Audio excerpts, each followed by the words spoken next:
Para sa bayan. Alam nyo ba, ang kauna-unahang museo na sponsor ng gobyerno sa labas ng Metro Manila ay ang Museo Iloilo na matatagpuan sa Bonifacio Drive sa Iloilo City proper. What's up mga kahigala?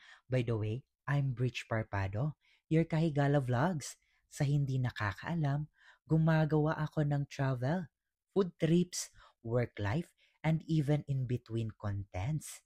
Kaya if bago ka lang dito, please paki-follow naman, like, and share para more related contents pa ang ibabahagi natin.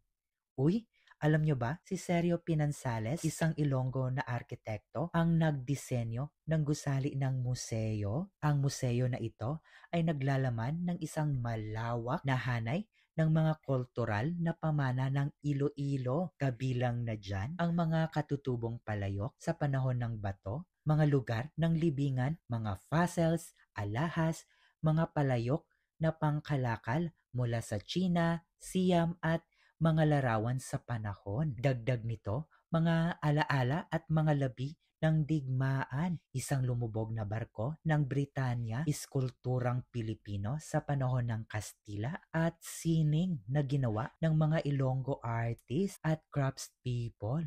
O, diba? Ang museo na ito ay sumasaklaw sa kasaysayan ng kultura ng kanlurang Visayas mula prehistory hanggang sa kasalukuyan. Sa loob ng Museo Iloilo ay may carbon Q4 ng mga buto, mga espada at sibat mula sa grupong Panay Mundo at isang permanenteng exhibit ng isang pamilyang ate. Uy, sa mga nagtatanong kung paano naman mag-avail ng tour dito sa Iloilo at sa ibang lugar, abay syempre, sa lagi ko ng trusted partner, ang Klook.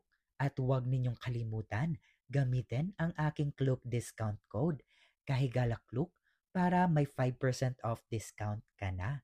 At alam mong, legit talaga ha, hindi ka pa maaabala mga kahigala dahil ang iba dyan, mahaba pa ang pila. Pero wait, marami din namang nag-o-offer ng tour at marami yan sa social media.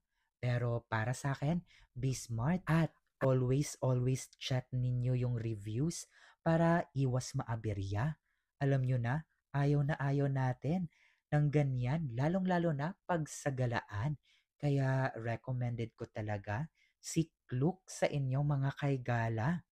Uy, hanggang sa susunod, ingats and God bless. Bye!